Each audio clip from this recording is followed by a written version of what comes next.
Wala nang maraming paligoy-ligoy pa, diretso sa punto na. Maiksi lang ang komentaryo, pero diretso sa punto. Maraming kuro-kuro, may tiwali, may totoo. Dito, sa Puntong Diretso tayo.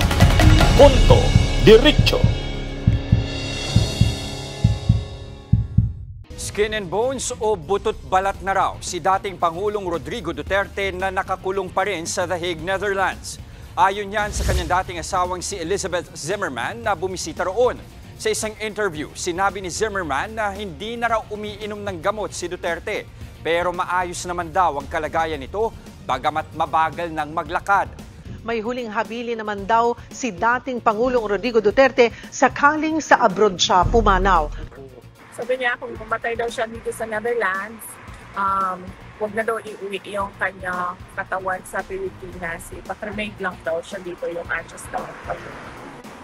O mga kabunyog, mga kababayan, welcome po sa isa na namang episode ng atin pong Punto Diretso. Ayan, mga kabunyog, ito malinaw na ngayon na drama at paawa lang talaga. Yung mga sinasabing butot balat na daw si Duterte, may huling habili na daw kay Sara Duterte. Ha? Lumilinaw na ngayon, malinaw na, hindi pala lumilinaw, talagang malinaw na. Oh, bakit? Ay, ang latest na balita, nung una nag-sponsor si Robin Padilla ng resolusyon na i-repatriate na. Ibig sabihin, pabalik na sa Pilipinas si Duterte. Sinigundahan naman ito ni Bato de la Rosa. At nitong nakaraang mga araw, paulit-ulit sila, naaawa na daw siya, sabi ni Bato, nagpaalam na daw si Duterte kay Sara, nagbigay na ng huling hapilin. Yun din ang sabi ni Bongo, naaawa daw talaga siya kay Digong. Si Robin Padilla ganun din. Pero ang latest itong si Cayetano. Si Cayetano nag-sponsor naman ngayon ng House Resolution na kung hindi kayang pauwiin sa Pilipinas si Duterte, kahit doon na lang sa Philippine Embassy sa The Hague, parang tipong house arrest. Parang ang doon na lang sa Philippine Embassy sa The Hague, sa The Netherlands. Doon na lang i-detain si Duterte. Parang house arrest ang mangyayari, pero doon sa loob ng compound ng Philippine Embassy sa The Netherlands. So, lumilitaw dito na yung mga kinakalat na yun na nakakaawa si Duterte, na butot balat na ito, na nagbigay na ng huling habilin kay Sara, na kung mamamatay siya, i-cremate na lang siya sa The Netherlands at wag iuwi na dito ang katawan kundi yung abo na lang.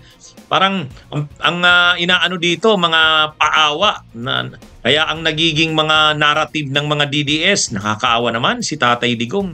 O ngayon, ang nasa likod pala ng mga drama at paawa na yon, kasi itutulak nila na mayroon palang mga resolusyon na i-sponsoran itong sila Padilla, Bongo, Bato, at ngayon naman nagsigunda pa si Cayetano. Kaya ang mangyayari dito, malaki ang posibilidad na makalusot yan sa Senado. Kasi yung mga kakampi pa lang ni yung pro Duterte pa lang na solid talaga, 7 yan. Si Bongo, si Bato, si Marcolita Padilla, Amy, Camille Villar at Mark Villar. 7 na yan. Siyempre, susuporta na dyan si Cayetano. Kasi mayroon na rin siyang bagong resolution. Siyempre, yung kapatid niya, di ilan na yan, 9 na. Siyempre, susuporta na rin dyan sila Jinggoy, saka sila JB, di ilan na, 11 na, 11 na. Si Chis Escudero, dahil sinuportahan siya ng pro Duterte Black, susuporta na rin dyan. Kaya, itong itong resolution na ito, ay malamang makakakuha ng suporta ito sa Senado.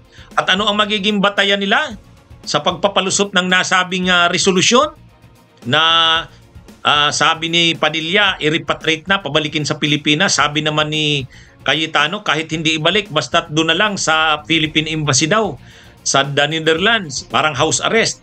Lahat ng ito, interim release ito ni Duterte, ang sinusuportahan nila. Ano ang magiging batayan nila? Ano ang magiging tuntungan? Justification?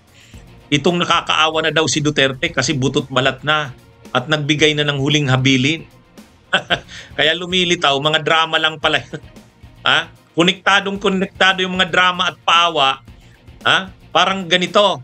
Okay, maglabas tayo ng ganitong paawa, butot balat. O, maglabas tayo ng ganitong paawa na nagbibigay na ng huling habilin. Ha?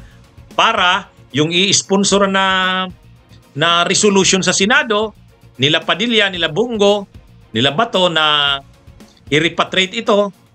Kung hindi naman ma-repatriate, yung na-resolution naman ni Cayetano, ay makalusot. O, yan yung ano. Kaya parang ano dito, nag-ano na, ano?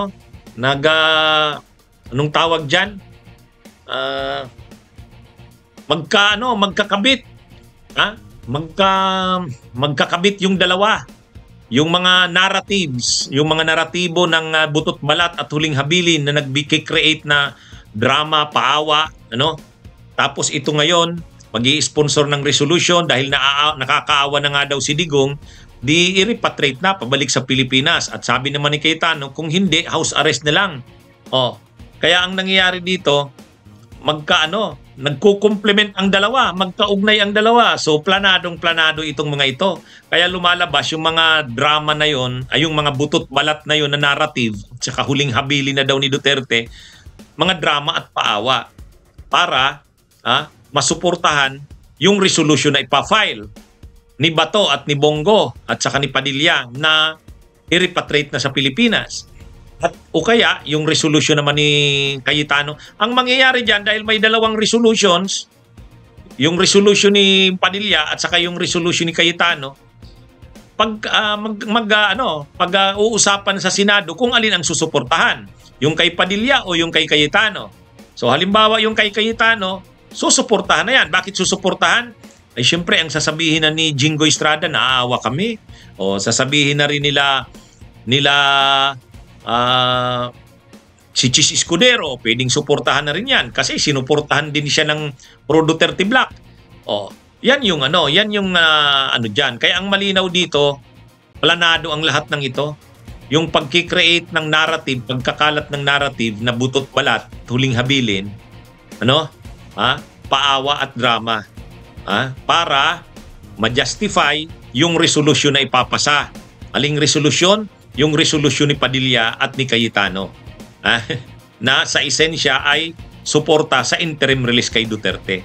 Kaya yun, malinaw na, yun pala. Yan po ang ating punto, diretso. Bunyog, halikan na kasama ka. Bunyog, kapag buklod ay may pag-asa.